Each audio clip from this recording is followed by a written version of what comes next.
What's up, guys? Today I want to talk about the forehand and a key concept that people are just misunderstanding all the time. It drives me crazy.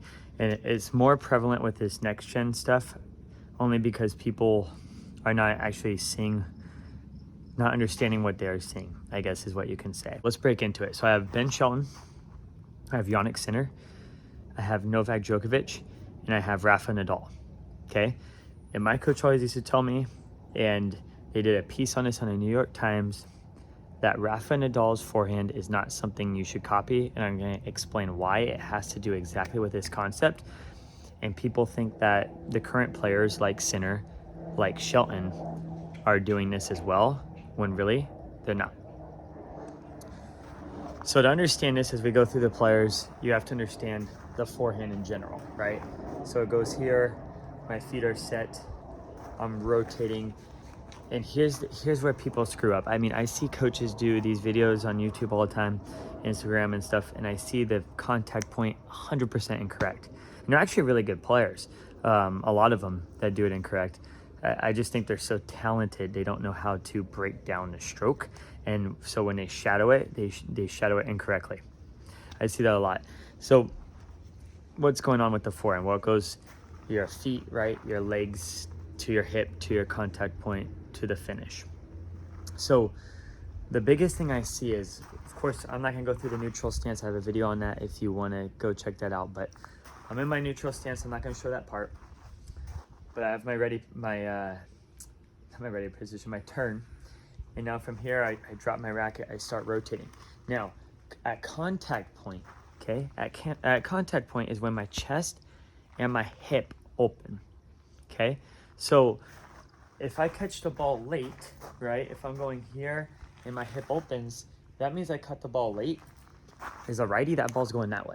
It's going to the right, right? That's why we say when we want to make contact and take the ball cross court, we catch it a little bit in front of our foot. Because I'm going to show you, when I go and I make contact point, my hips open, my chest is open, my racket's facing that way. That's just in front of my front foot when I'm hitting. If I want to catch the ball a little bit later, I'll catch it in line with my front foot to hit down the line. So when we look at these players, let's look at Djokovic first, okay? Now here's another huge key concept to go with the hip, okay? So the key concept is when the hip opens, you make contact, so your racket should be in the right spot. After they make contact, what is the racket doing? Watch Djokovic. It's like 90% arm moving and then 10% body following, okay? Now here's our next example, Yannick Sinner. I'm slowing it down here. Watch how Yannick Sinner, he opens, he fires his hip, and then how the arm extends out, followed by the end rotation. The end rotation with the hips and the body is very subtle. Here's a kicker, Ben Shelton. You would think Ben Shelton would be more like Rafa, but same thing. He opens up, his racket makes contact when his chest is facing, and then his racket does most of the finishing. Now here is why we don't copy Rafa, all right? When Rafa hits, and you see this, he opens up his chest really early. This is why he gets more spin than anyone that's ever played a game, and then he sort of flings that racket around at the end of contact point. That's almost impossible to replicate. That's why the 4 pros I showed you, even the new guys like Sinner and Shelton, aren't doing that, okay? So why does this screw everyone up? Well, everyone's learning the new school stuff, all that hip rotation, the open stance stuff, too soon in their development. It's okay to learn it later, right? After you start, pretty much everyone's got to start turned, closed a little bit, and then work in a neutral.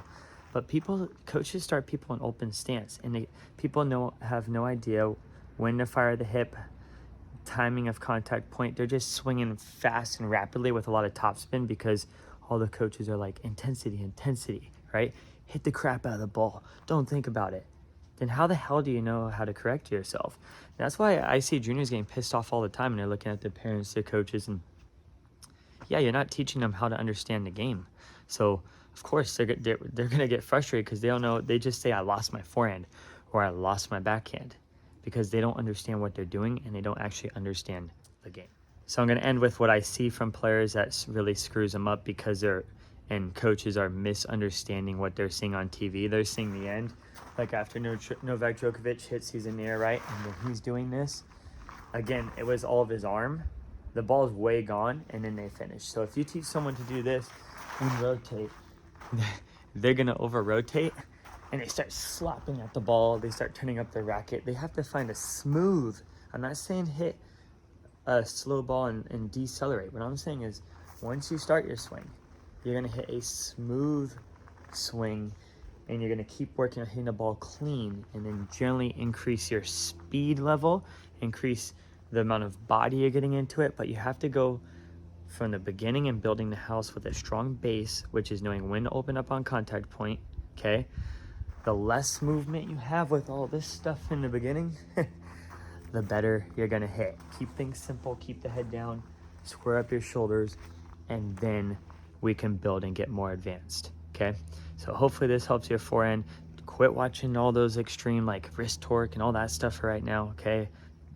Racket lag, whatever they want to say. Work on the basics, work on movement, and you'll become a better player. Till next time, guys.